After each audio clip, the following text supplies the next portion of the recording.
Welcome back to the fourth episode of the Power Perception Podcast. This is your host, Langi Hola. We're here with two of my brothers, Ami Finau and TJ Kautai.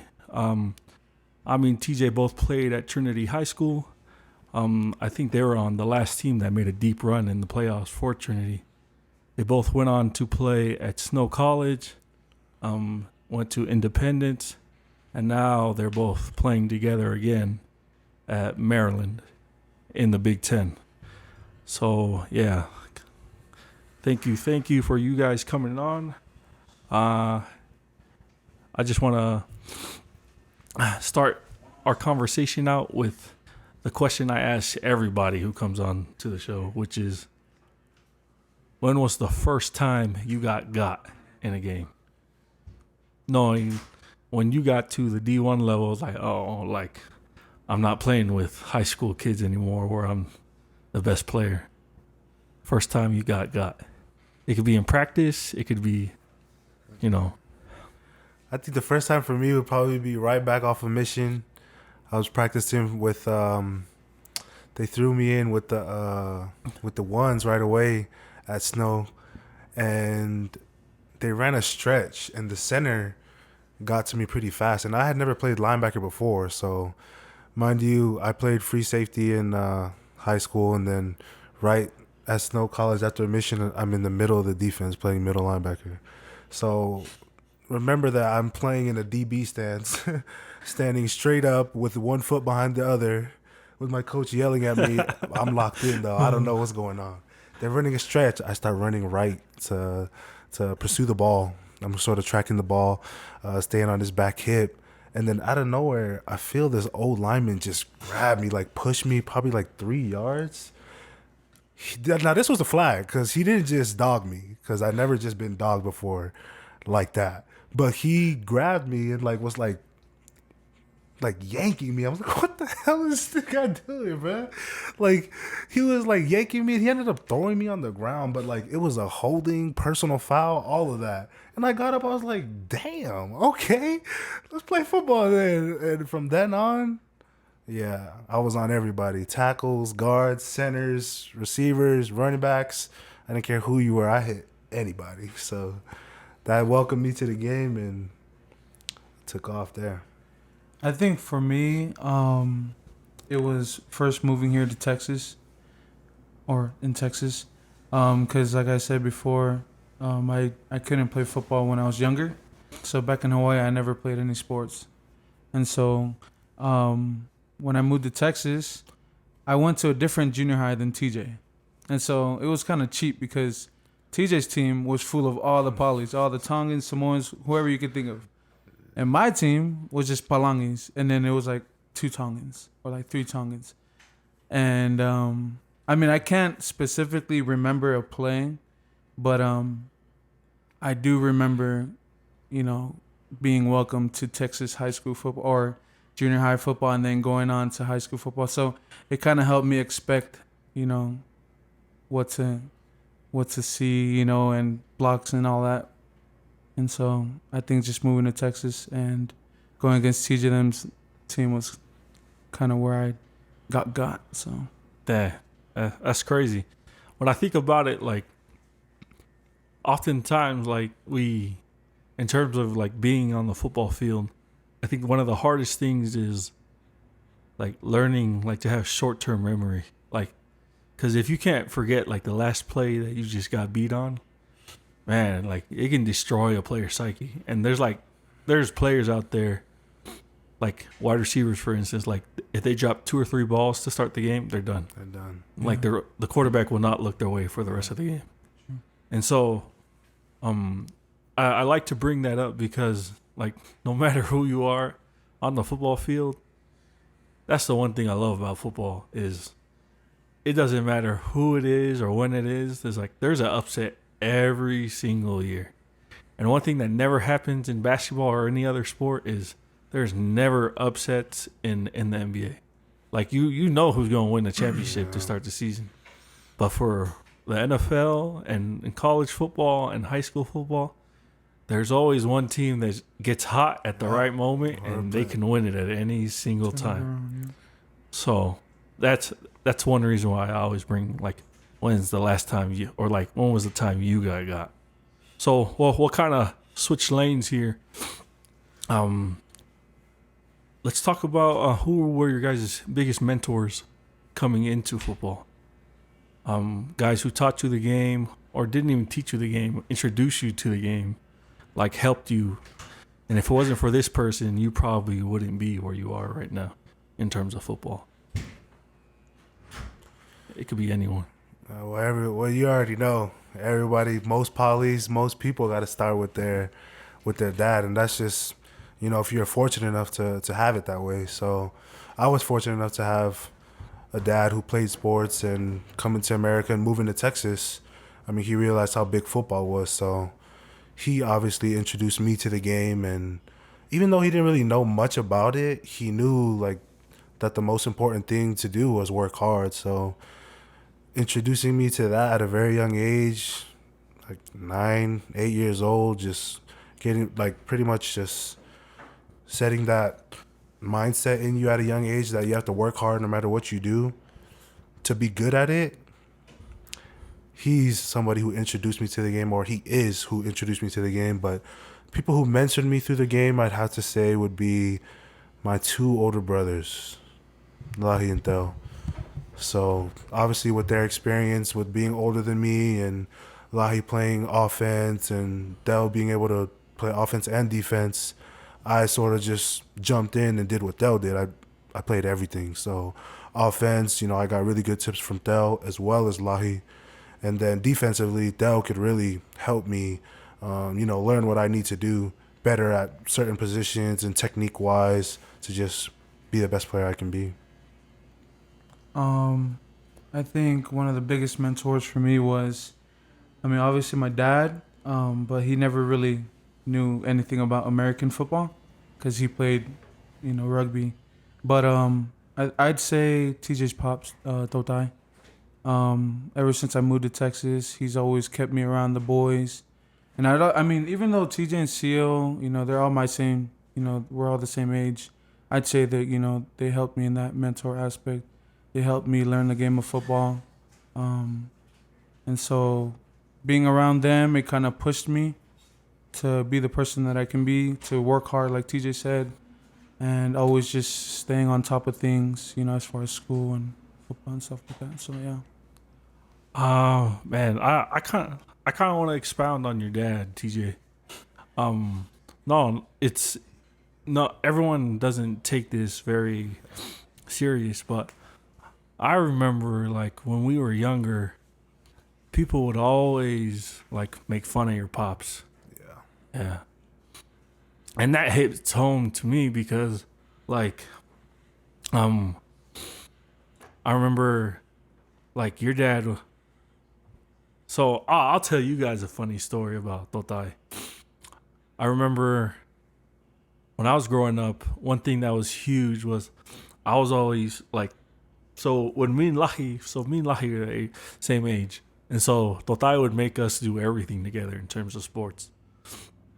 I remember specifically one time when we went to throw one time. It was like when your dad first started having us throwing. And how it all started was one day, Junie, my older cousin, went and took us out to run. And he was training me, Eddie, Matt, Del, Lahi. I think Mark and Ross started showing up. And we were conditioning and just running. And Junie was running us one day. And Kautai was like, ah. And then Junie stopped for some reason. And Kautai just picked up and he never stopped. And I remember when I was younger, I could not catch the ball with a damn. Like 5 yards away from you, I would drop the ball no matter what. And he made it like a point for me to always like learn how to catch. And I remember he pulled me aside one time and he was like, you know, it was like, I think part of the reason why you drop the ball is because you're kind of scared. And I was like, yeah. I was like, it's like, what's there to be scared about? I was like, if the ball hit you in the face, are you going to die? I was like, no, but it's going to hurt. And then Yeah. he's like, yeah, but are you going to die? He's like, no, it's like, then who cares?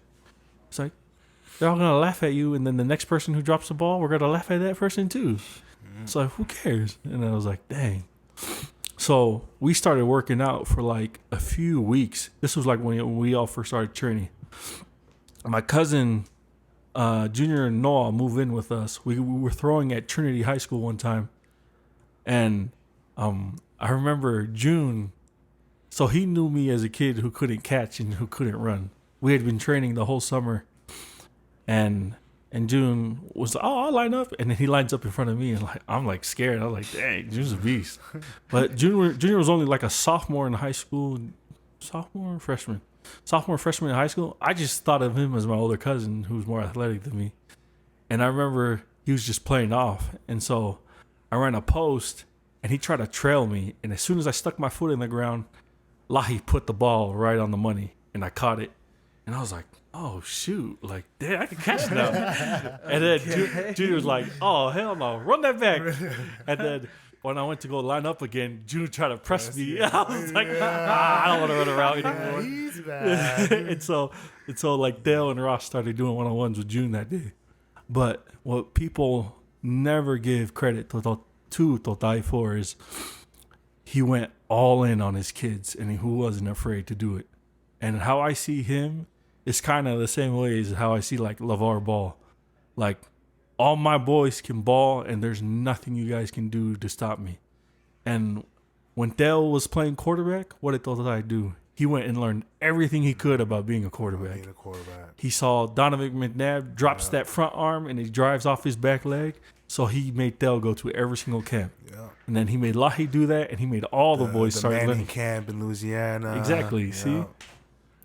But what no one will ever give him credit for is being 100% in on your kids. Yeah. Because something I hate about Polynesians is they will shut down a dream before it even gets started. Yeah. And that's something your dad never did to you guys. That's and so like to my uncle Kautai, huge props. So in terms of that, like for me, I thought that was just huge because, it's not often that you have a parent who's from the islands that thinks very progressively.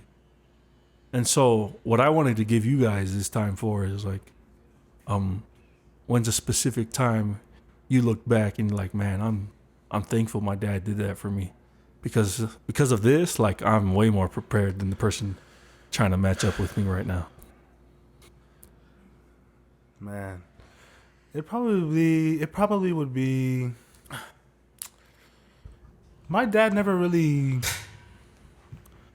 He did always push me because he would always, push his kids so that they could be the best players that they could be. But I sort of jumped in on, I was tired of being left at home with my younger brothers while, my other brothers were with my dad. I want some attention too, Dad. Come on now, I'm a kid.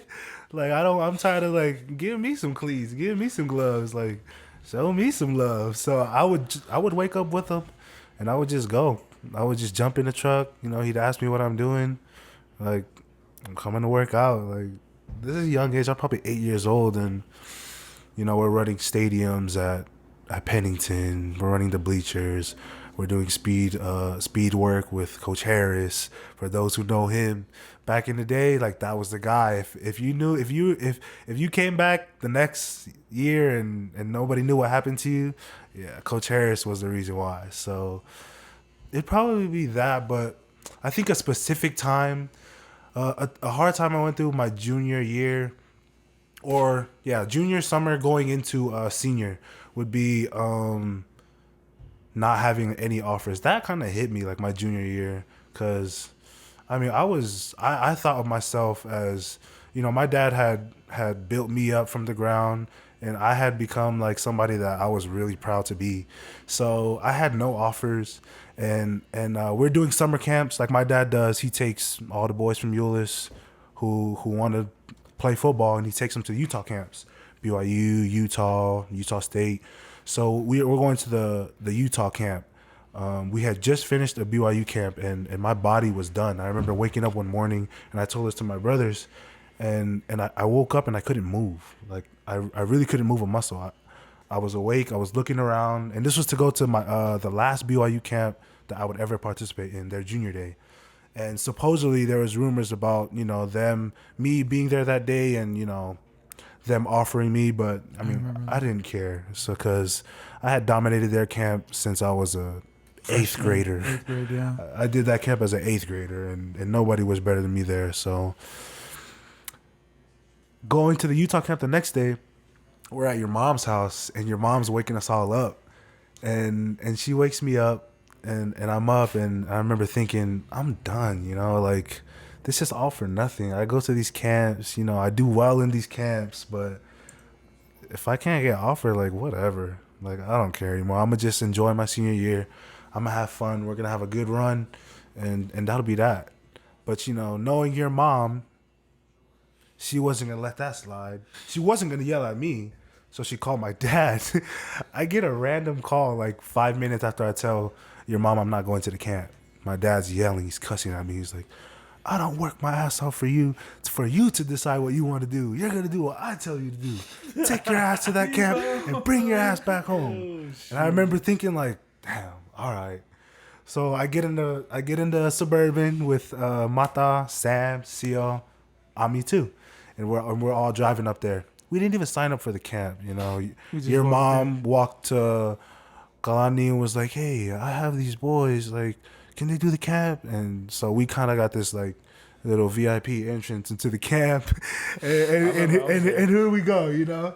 And that camp was a 1-day camp, and that camp, man, I destroyed that camp. And honestly, like, they wanted me at running back, they wanted me at linebacker. They ended up offering me my week 3 into the season, and looking back at that very moment, you know. What my dad did, like, it's a small thing that you never know, like, what could happen, you know, if you just give it your all, you know, don't quit. So if I was to say, or if I was to think back at a time where I was grateful for my dad, I'd say probably handing me over to Kautai them, because it was kind of hard, because like I would go over to TJ's house and like go work out and go to school, practice, and I'd come home and I just want to be with the boys, but my dad would be yelling, you know, come, you know, Hiko Veve and all this stuff, you know.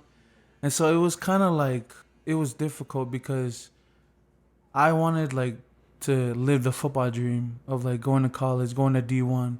And like, although I feel like my dad had the same intentions, I felt like he wasn't really helping me get to that stage. And so I'd say, like, if it wasn't for my dad to hand me over to Tho, and like, you know, I have many, you know, like events or times where I'm grateful for Kautai. Because, I mean, if I wasn't handed over to Kautai, then I wouldn't be in this position that I am in right now, going to Maryland, playing D1 football, living that dream. And so if I could say I'm grateful for my dad, like, to think about a time, I'd say the time that, you know, he officially, and it wasn't really like a day where it's like, okay, I'm handing you over. No, it took like, you know, how many years? Like, I was with TJ them freshman year, sophomore year, junior year, still going back and forth, you know, still going back and forth. And I was like, every time I come back to TJ them's house, I'm like, man, my dad, this, my dad, this, why can't, and you know what's funny? I would actually tell Tho to like tell my dad, like, you know, like, it's okay, like. And so I'm grateful that my dad handed me over. He trusted me. He trusted Tho with me. You know what I'm saying? Like, you know, who does that? Like, just give up your son. And I mean, it's not like they legally adopted me or anything like that, but, you know, I'm proud to be with, you know, TJ and them and call them my brothers. You know, it feels like I grew up with them. It's not like, you know, I only met them in 2010. Yeah. And it feels like we were born together, you know? Like, I mean, TJ was born in Hawaii, so, you know. But he won't claim that. But yeah, if I could think back, I'd say when my dad handed me over to Tho and trusted me with him. I I told TJ I wanted to dive into this. So this will kind of segue into what we talked about earlier. From what I know about you, I mean, I know that like you know, the dream of playing in the NFL in terms of being a football player, it wasn't really a reality to your family, right? And so like in that instance, like when you would go and work out with TJ and them, they're just like, this is wasting time. You need to be over here getting a job. You don't need to go play football. He need to be at Yate. Right? He need to be at Yate. Yes, sir. And so kind of like dive into that. How has like you just pushing through kind of changed your family's mind in that essence, I guess? I'd say like growing up with my pops, you know, like my mom, them, they always helped us like learn how to work hard.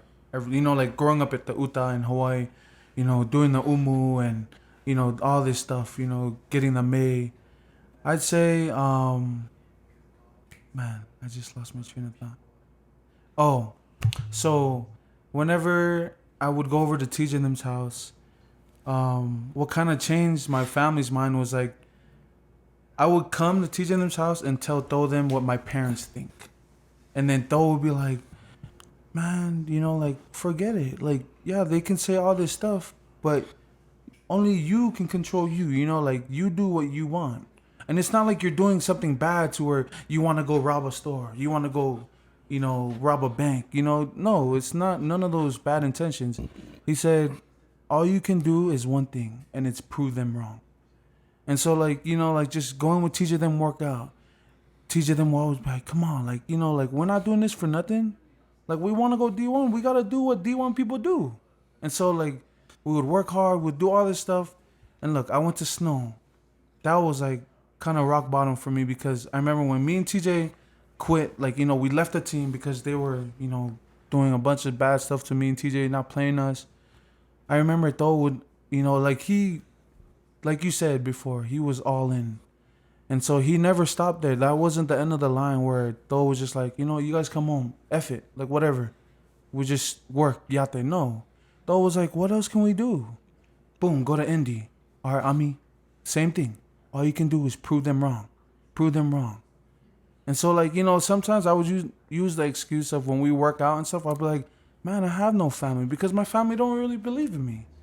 But then I always think back, like, man, Tho was right. Like, I got to prove, you know what I'm saying? I got to prove my family wrong. And so, being on Indy, going, you know, through the struggle, JUCO struggle, and then, you know, like, going through, the, you know, the whole process of recruiting. But before that, you know, it was like a waiting game. It was like you really had to wait it out and trust the process. And I remember, you know, Tho was behind us all with that. You know, it's okay. You know, you guys will get offers. And so I feel like ever since, you know, me signing to Maryland, in their head, my parents' head is like, all right, like, I know this kid is capable of doing it. And it's all because, you know, I feel like Tho was just, he kept pushing me. He was like, man, you got to prove them wrong. That's awesome. So you moved to Texas in 2010, right? 10. So, you know, that was kind of your thing of like, I'm gonna show you pretty much to your family. Yeah. Now, not to say that like your parents like didn't support you. I think they That's did. what I was about to add. I don't think it was just, that's not a reality. They never saw that. Exactly. You know They what I never mean? saw It wasn't a reality for them.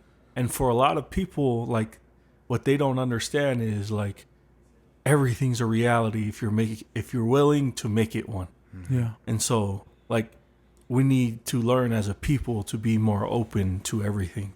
Like, if your son tells you, I don't want to play football anymore because I don't love the game, listen. Mm-hmm. Like, if your son tells you he wants to do something else, listen. Yeah. Like, just because he wants to go into drama club instead of football, like, you never know. Like, what if that's his passion? What if that's going to be the thing that drives him? And then also on that note, like, I've often listened to a lot of other podcasters who have gone on to become famous. And I remember one of the guys was saying, he's like, you know what's crazy about those who give up on their dreams is, I bet you if there was a timeline of your life and you were to look on the day you quit and on the day that you were going to be successful, what if that you found out later at the end of your life that day was tomorrow, Yep. right? Crazy. How much would that hurt you saying, Yep.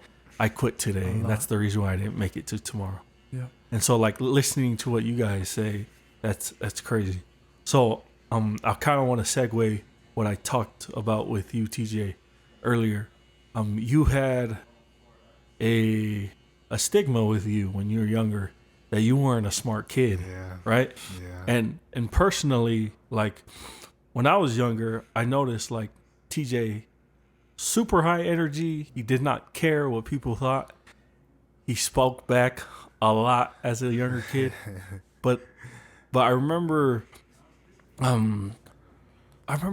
what was it? Like you got held back in the 5th grade? My 5th grade, yeah, I got held back. Yeah. And so, but there was a jump that happened whenever, I don't know what it was, but as I saw you get older, your ability to mature and then kind of like, take responsibility for, I'm not a dumbass. Like, y'all not going to like just put that stigma on me.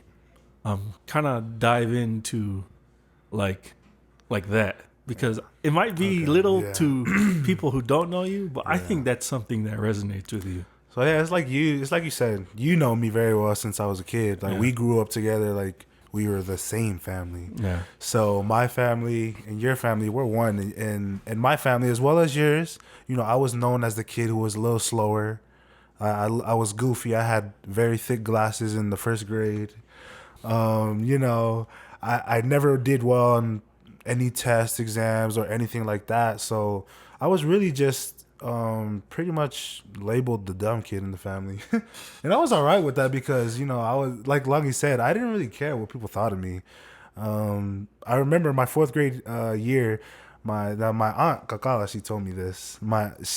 Her and her mom were with me. They're really good friends. So my mom came to the school my 4th grade year, and they took me to the office and spoke with the teachers. And the teachers were speaking to me while Kakala and my mom was there, and they were saying, "Now, TJ, you understand that if you continue to do bad in these classes, you're gonna have to stay back a grade." And my aunt said I replied in this very same exact manner. Everything was the same. I looked up and said, "I don't care." I don't care. So, I mean, my dad labeled me as the dumb kid in the family, and he always told me, you better get it straight because if you don't, you're too dumb to get a scholarship to go to school academically. You better at least qualify and then earn it with your athletic abilities. So as I got older, getting closer to that time where it's time for me to go to college, I had to mature more, and I had to, do the things necessary while still setting example for my younger brothers. You can't be an example if you're, not smart or not all there. So, I mean, it's just something that, I became comfortable in my skin. I didn't care what others thought. And at the end of the day, just trying to be the best me and knowing I'm not really dumb. I just never really tried in school. Never paid attention. And nobody's dumb, to be real. People try harder more than others do. Yeah. And I learned that late, that I had to try hard. I can't just breeze by school like, I'm a genius. Like, people like CEO can do that. People like you can do that. I couldn't do that. People like me. Yeah. So, and that goes along with, Ami coming in and to our household, and, me and CEO wanted to, get him to believe in himself. I'm going to say this because, like Ami said, it feels like I grew up with Ami since we were babies. So just as much as his siblings and parents know him, I feel like I'm entitled to that same thing. I know Ami as well, if not better than anybody. So Ami coming up, he wasn't somebody who was really comfortable in his skin. He wasn't really confident in himself. I mean, same athlete, back then than he is now. Always a great athlete, always good on the field, never confident in himself. He would always ask us, "Hey, like, do you think I can do this? You think I can start?" I remember looking at Ami in the eye and be like, "Hell yeah, you can start. What do you mean? You're the best one out there." Like, even if that's not true, believe it. You know what I mean? Like, I'm somebody who has always thought, no matter what, that I was better than anybody in front of me. You know, not as a person, but as an athlete, as a competitor. Oh yeah. Still to this day, I don't think there's a lot of people who can compete with me, and you know that speaks volumes. That's why, you know, that's just how I was brought up. You know how I was brought up. So, I mean, I'm glad that Ami could not prove his family wrong, but show his family that it was. This is a reality, you know. This isn't something he's chasing in vain. It's not like one of those boys who's paying to be on the team. They're paying for him to be on the team. So, I mean, you know, it's a reality. You know, the most you can do is just give it your best. That's what's up. You know, I often think I want to like piggyback off, you know, your mentality in terms of no matter who's in front of you, like it don't matter. Like, and even if you do know that person's better than you, it's like, oh, you're going to have to fight and show me that you're better than you. I often have talks with Mata. Something I don't like is when Polynesians, like, we overstate how humble we have to be, right?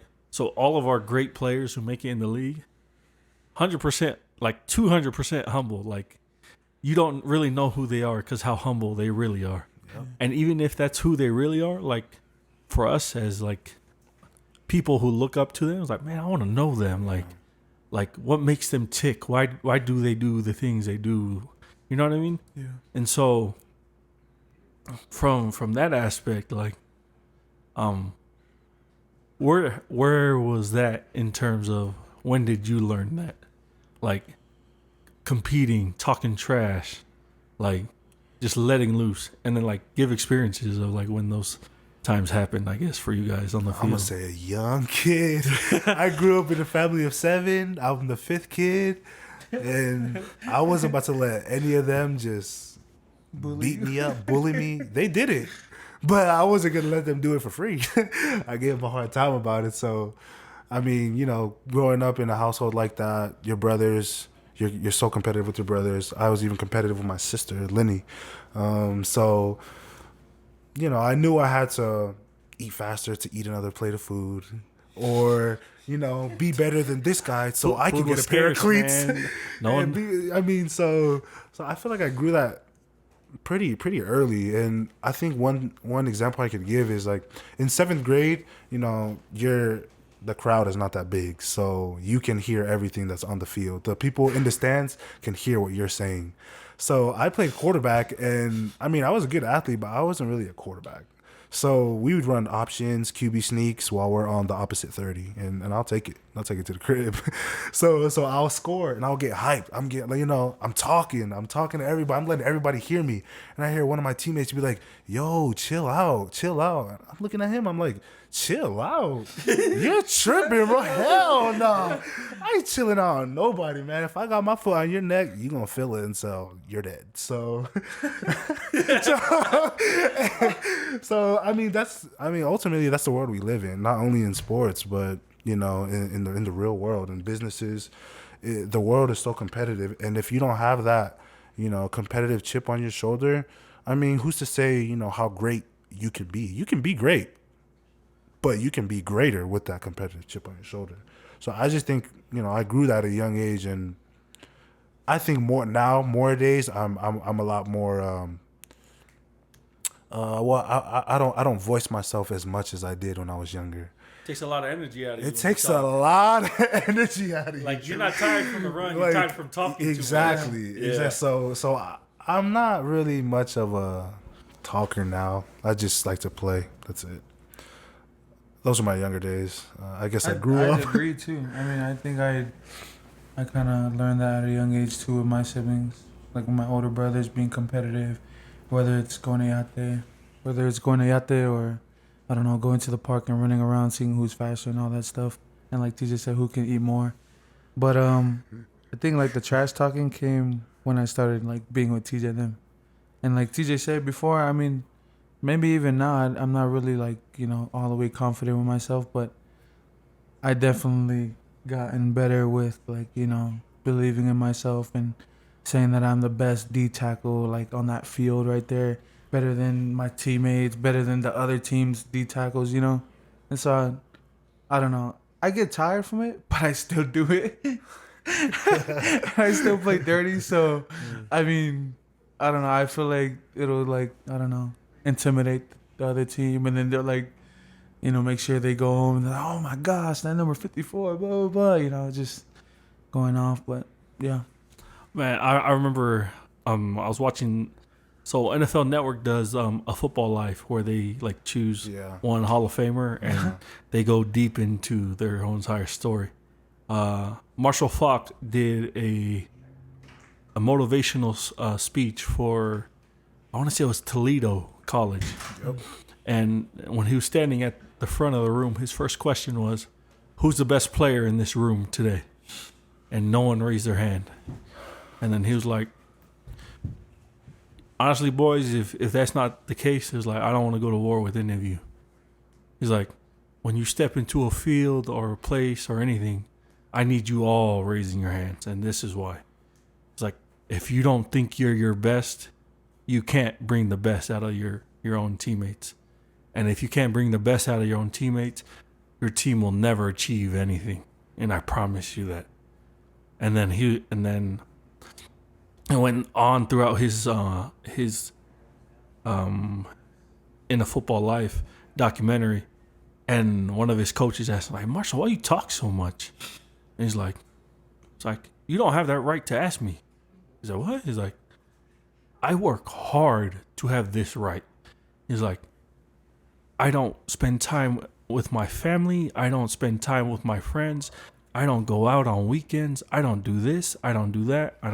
He's like, "I sacrifice the world so I can do what I do." He's like, "Don't you ever talk to me like you do the same thing that I do." He's like, and then like he took it so serious. He's like, "I play football for the love of the game. And the second you try to take my love from football, I take it very personal because it gave me everything I have today." And I remember sitting there watching that, and I was like, damn, that's like that, you know, it hits home, like especially for like guys like you know what I mean? Like, you'll say like you're your best, but now it's more of an accountability thing, right? Because if I'm not at my best, I can't push my brother to be his best. And if my teammate can't be his best, we will never achieve the best in terms of the goal we're trying to achieve. And so I think we need to start pushing the narrative of what's your best, right? And whatever it is, push it to the limit so that the next guy coming up after you can push that even farther. And so for me, I think in every athlete's life, there's a turning point, right? A turning point into like where you realize like this is for real now. Like whether it was I got and no one's ever going to get me again, or, you know, for you, I mean, like proving your family wrong, or TJ, like, you know, you grew up in the atmosphere of what that was real. Do you guys feel like there was a specific moment where you were like, "Oh yeah, this is for real, like, there's nothing that's gonna detour me from achieving what I have to achieve"? I think our turning point is the same, honestly. With me and Ami, I mean, we've been to every school, to this Trinity together, Snow College together, Independence together, and we're about to be at Maryland together. So I feel like, and Ami can expand on his, but mine was Snow College when, you know, I was pretty much a golden child as a true freshman, off my mission. So, you know, I was a defensive captain. You know, I was a leader for the team, and just like that, I was nobody. You know, I was as good as the redshirt basketball player. So, you know, I was nobody, and that was crazy. It was hard for me to believe, you know. So, pretty much, I got to week 7 or week 8. I want to say it's week 7, and I just couldn't do it anymore. Like, emotionally, I was beat. I was beat emotionally and mentally. I couldn't understand why I was this golden child and you know, somebody who was basically a favorite to nobody. You know, I was the toilet now, and which I haven't been. You know what I'm saying? So it's just a terrible feeling, and not understanding why. You know, if I understood if the other guys were better than me, then I could accept it. You know, I'm giving it my all, but they're just better. But that was not the case. I remember calling my dad Monday morning,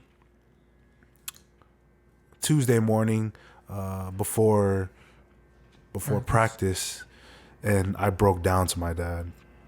I was bawling. And I get emotional about this because it's just like Marshall Falk said, you know, like they tried to take away like my love for the game.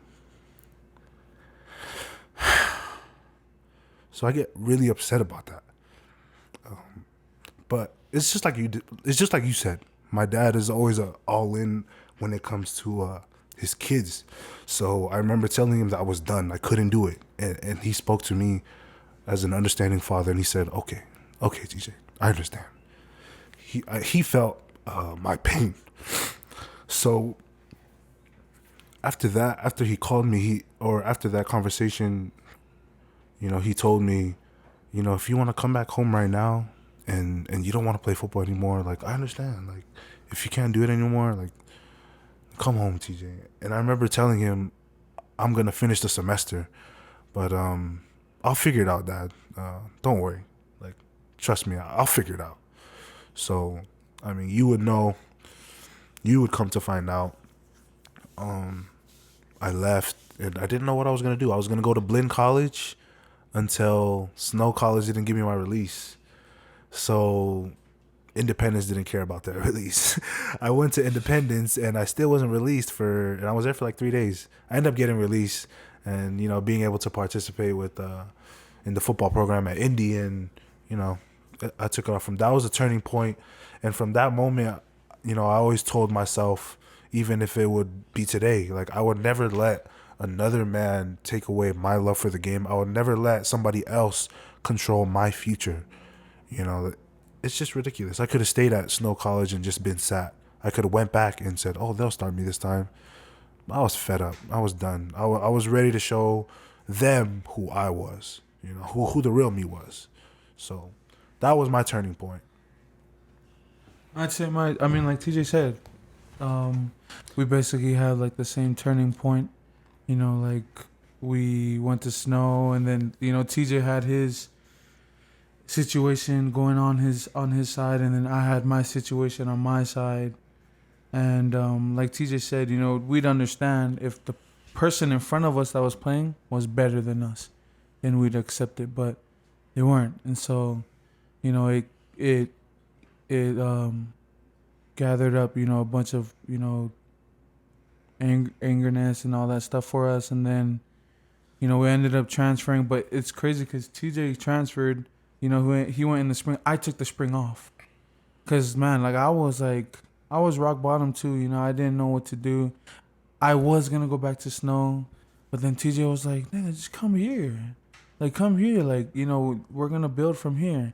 And so, you know, I trusted TJ. I ended up coming to Indy that summer. And I feel like, you know, that was our turning point. And we could tell because ever since me and TJ were together at Indy, we always told each other that we'll play with the chip on our shoulder, because, you know, we just basically came from Snow where they, excuse my language, fucked us over. And then, you know, all of a sudden we're at Indy and we're like, we only have one more year. I mean, like, to really prove ourselves. If they're gonna play us, we can't. I mean, like, we could redshirt, but it was they're really not gonna. Our last chance. It was our last chance. That's, you know, the Independence is known as Last Chance U, and Last Chance U. That really was our last chance. So, and so I feel like, you know, just us playing with the chip on our shoulder, knowing what we wanted, and, you know, knowing like the end goal, which, I mean, we still want to continue that, but yeah, I think that was our turning point. I always like hearing about like what was the switch that changed for athletes, because oftentimes, you know, you kind of take the game for granted, you know.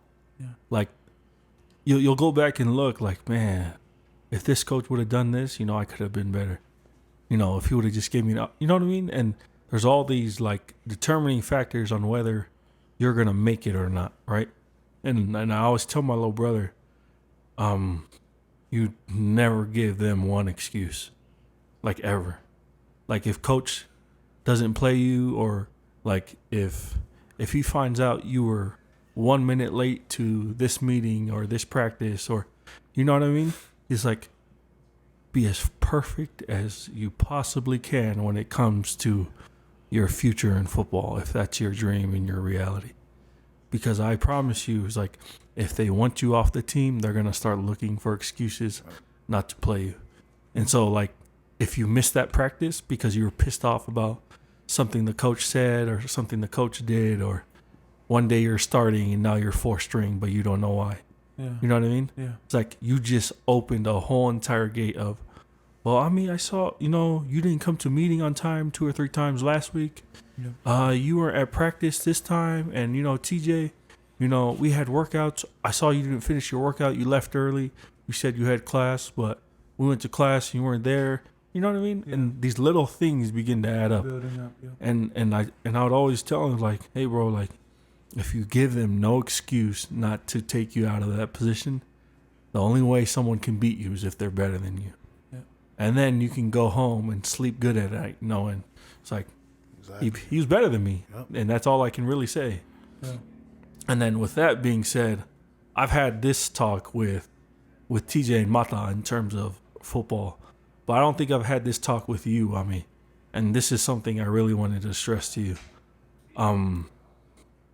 You're at a very peculiar time in your life where if you do this right, you will change the course of your family for generations to come. Now, there's a lot of kids who go to these universities and use all the resources there while they're at the universities to make sure you're not living at your parents' house.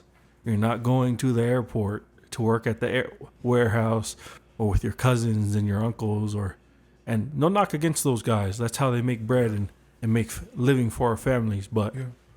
you have the opportunity to go into a higher echelon of making money and generational wealth for your family. And you know what it is working hard. Like, not the type of work of when they say it's time for me to work out, I go work out.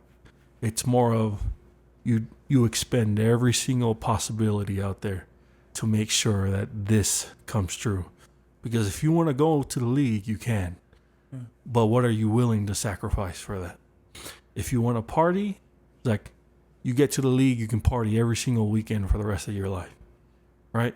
And so what I told my little brother would be, if the league is your goal, then look at it like this.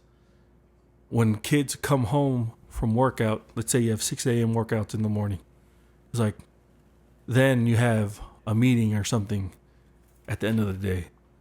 How much more are you doing than everyone else, right? And then how much is that consistent with what you do? So I'll give an example. I'll give an example of Kobe Bryant. He's probably my favorite player of my entire lifetime. When Kobe was in the league, he was getting up 1,000 shots a day, 1,000 makes a day, right? This was his schedule. He would wake up at 3:30 in the morning, meaning he was in bed by 8 o'clock every single night. And if that wasn't the case, it didn't matter. He could go to sleep at 12. He's still getting up at 3:30. 3:30, he's up. He gets his shots in 4. So 4 to 6, he gets his first training regimen in, right? 4 to 6, he's done with his first training regimen. Now, from 6 to 8, he can recover because he comes back at 9:30. 9 to 9:30, he's starting his next training session. 9 to 11, now he's done. 12 to 12:30, or 12 to 1 to 2 o'clock. Now back at 2 o'clock, 2 to 4, he's training again, right? So now he's taking another 2-hour break from 4 to 6. Now he comes 8 to 10. He's just trained 4 times in one day, and he expounded all his energy to make sure that's going to happen. So now he does this for a span of 20 years in his career.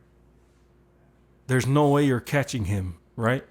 Because he's done 4 training sessions every single day in his summers and when he has off time.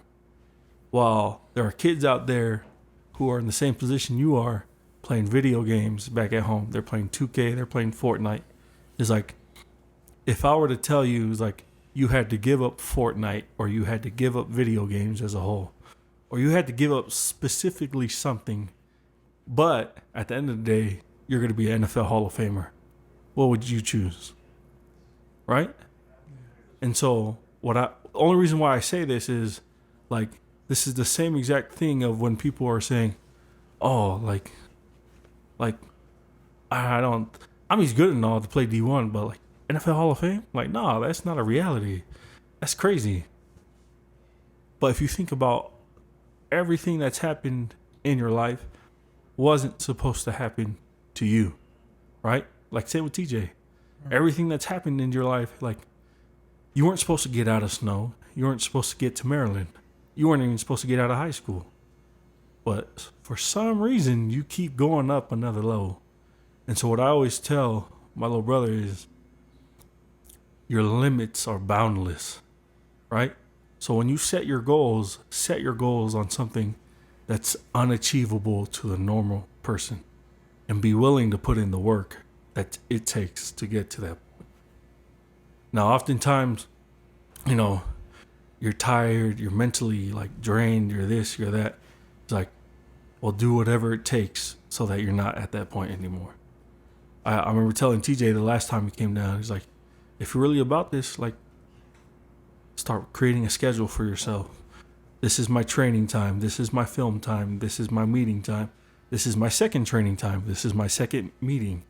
This is my, you know what I mean? But all this, like, there's stuff in terms of that keeps you above water in being a college football athlete. And there's stuff that, oh, you're going to go play in the league because you put that much more work in. So from me to you guys, is just seeing you guys come up, man, it just makes me really proud to be like, thank you guys for sticking it through. Because now, like, I know you have younger nieces and nephews, when they watch you on TV, they're going to be like, oh, that's my uncle. Like, they can go and tell that to their friends. And one day, if you're playing on the big screen, all the kids y'all went to high school with, all the kids you were in snow with, like even the coaches who screwed you over, oh yeah, I coached those guys. And that's a reality, though. You know what I mean? The people that even hated you the most will be the ones that would try to hold on to your success. So, for me to you guys, do it, man. Like, go above and beyond. Like, think everything is possible and nothing's out of the way. Like, you can be a first-round draft pick. You can go to the NFL draft. You know what I mean? Your name can be in Canton, Ohio, where football legends live on forever in football heaven. You know what I mean? Yeah. It's like, but it all comes down to you getting lucky and not getting hurt. And number two is work your ass off and be willing to sacrifice whatever. So before we close, what is your guys' advice for younger kids coming up, maybe wanting to take the same route? Something that you've learned from your experience that, they could probably use.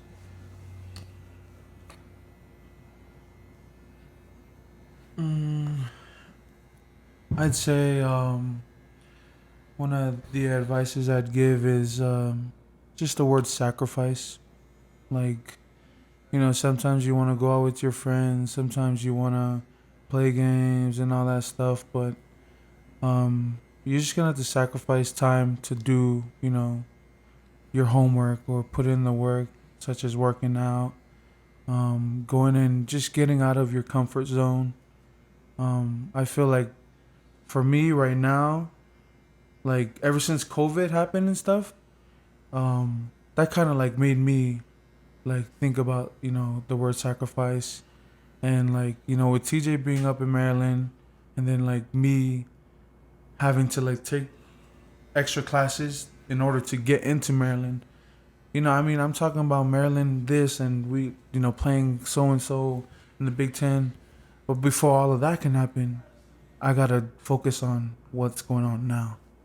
And so like, there's times where I play games. There's times where I want to go swim with TJ and them. There's times where, I don't know, I want to go eat. But like, I mean, TJ can also speak on this. Sometimes I'm just like, man, I can't have homework, or like, like sometimes me and TJ want to play Fortnite, but we're like, F it, we gotta go work out. Like we just gotta sacrifice the time. So I'd say just sacrifice what what you're willing to put in order to get where you want to be. I like what Ami said, and I'm gonna give that same advice, but I'm just gonna speak a little bit more into it. So pretty much if you whatever you want, speaking to somebody in an athletic standpoint, if you want to be the best you can be, if you want to go to that next level, you have to sacrifice. Now that's pretty vague. You have to sacrifice. What do you have to sacrifice? Your summers cannot be the same as anybody else's summers. Your schedule cannot be the same as a normal person's schedule, because they're not going to where you want to go.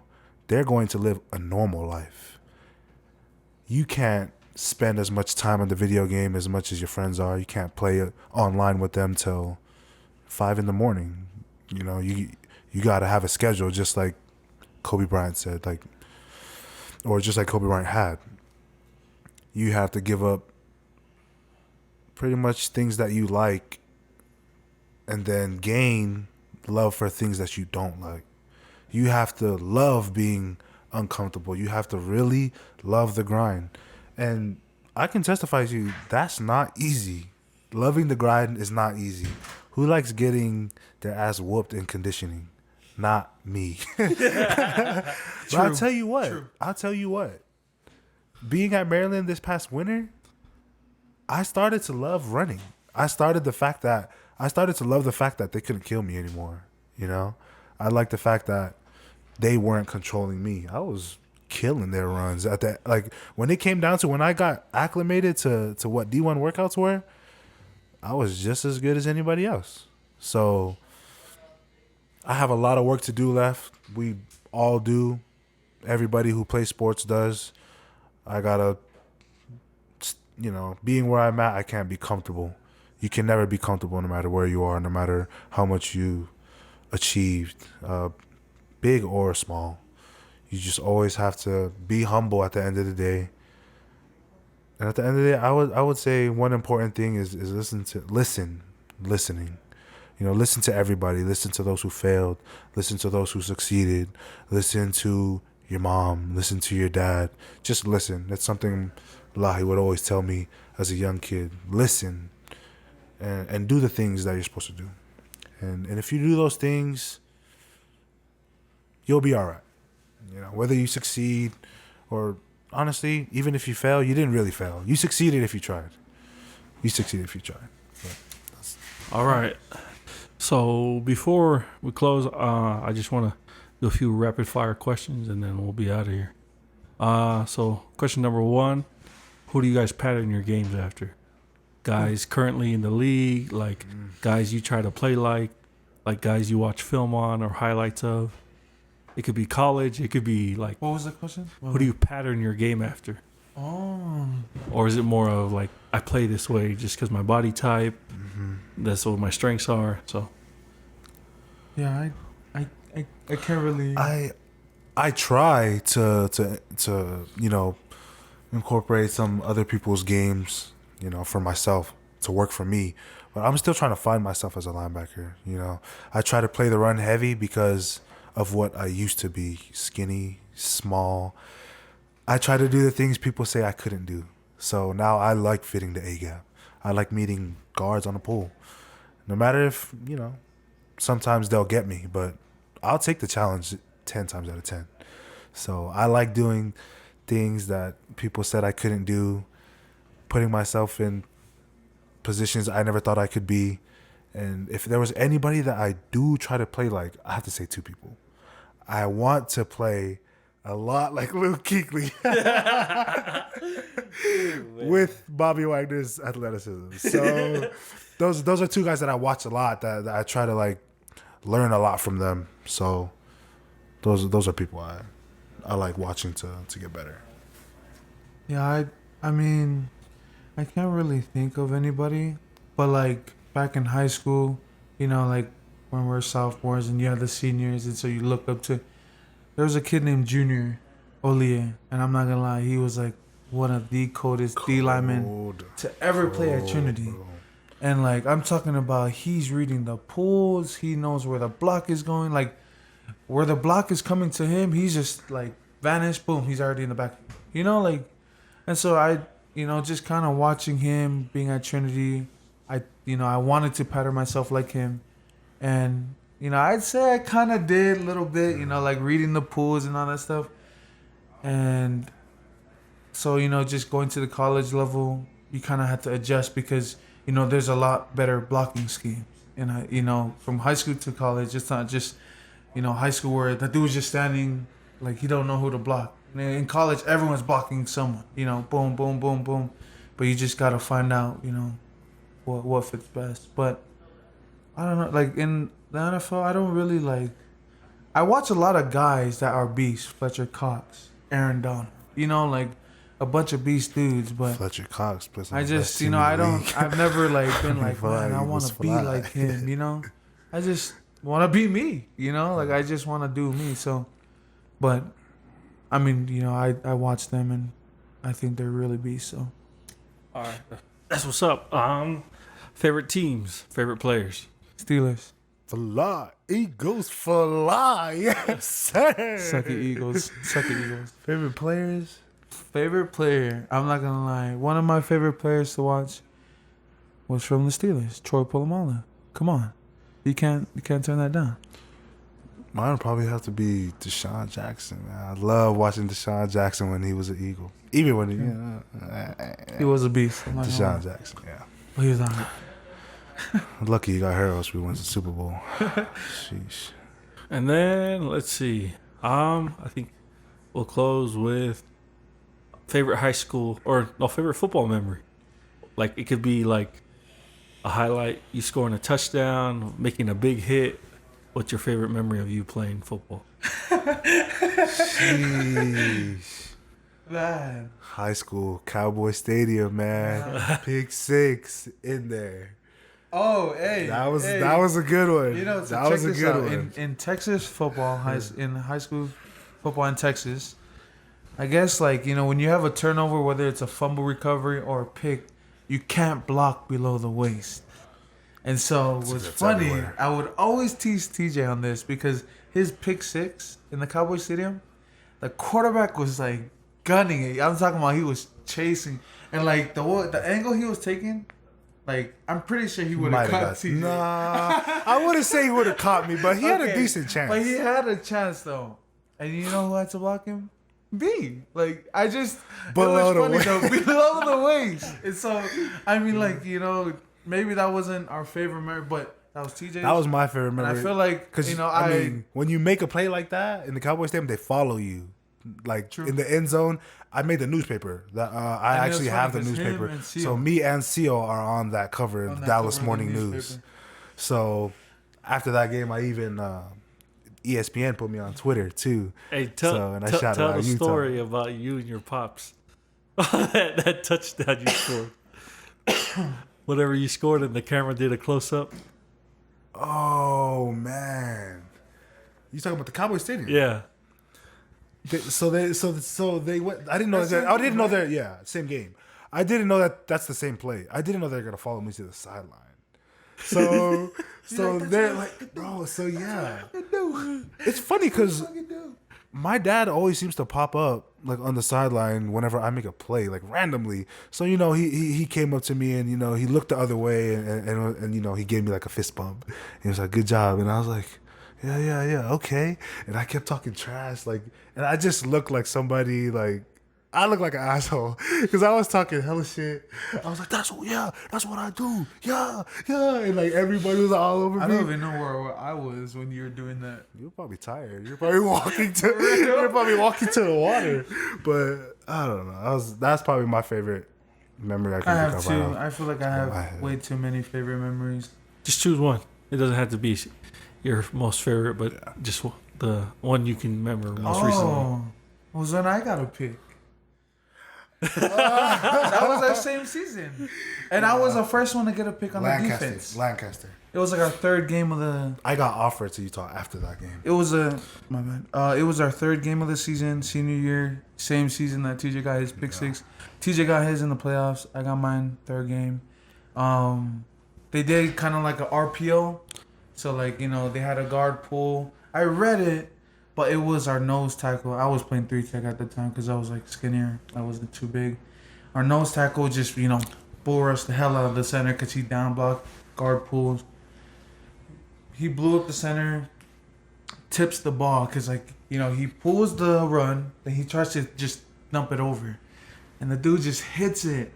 And I remember seeing him, like, tip the ball. Nobody else on our defense saw the ball, like, tip, you know? I mean, maybe TJ and them did, but they were, like, you know, way in the back, 10 yards, 15 yards. And I'm just, like, following the ball. I was just like, nigga, move. You gotta pick me. And, bro, I jumped up. I don't know if it was probably the highest I've ever jumped. But I just jumped up and I just went like this. And the ball just popped up in my hands. Boom, came down. I didn't have a chance to run with it because... Got stuck. Yeah. He got stuck. I was like, no, I'm not gonna lie. boy. Because it was like, you know, it was an Uli team. So, like, their linemen, you know, they're physical. So, one of the linemen just started running. He just took off. Because he saw that I was, like, following it. He just took off. As soon as I came down, he just hit me from behind. I fell down. Got up and like TJ came and TJ was hitting me, we was celebrating. The ref was like, give me the ball. I was like, hell no. I ran to the side, like give it to my coach and he was like, hey, give it to the ref. I was like, fuck the ref. I was like thinking that was an NFL where you get the ball pick and then you're like, it's my ball. But I'd probably say that was probably one of my favorite memories. All right. Dang, that's what's up. That's what's up. All right, man. Thank you guys for coming on to the show, man. Our perception, baby. Our perception. Mad love for you guys. I'll be getting you guys some merch pretty soon. So let's go. So send me your guys' shirt sizes, and then whenever you're in Maryland, fine. I'll send it. Shirt size. If you insist. Fine. Okay. All right. That's it. We out of here, man. Thank you. Bye. For my whole life, I swear they try to put me in a box. I'm busting out, I'm breaking every little single lock. The power of my mind is endless if I cater to it. And all my people looking at me like I knew you'd do it. I'm yelling back, perception of the mind is everything. Now take your time and just plan out for all the time between. Look into the mirror, hanging on my wall. Really ain't no stress and ain't no pressure, I'm just trying to ball. For my whole life, I swear they try to put me in a box. I'm busting out, I'm breaking every little single lock. The power of my mind is endless if I cater to it. And all my people looking at me like I knew you'd do it. I'm yelling back, perception of the mind is everything. Now take your time and just plan out for all the time between. Look into the mirror, hanging on my wall. Really ain't no stress and ain't no pressure, I'm just trying to ball. I mean the powers that we have as humans, let alone as like a group of people with a deep-rooted culture. Sometimes we sell ourselves short or become mentally complacent. If we make that jump, we become unstoppable.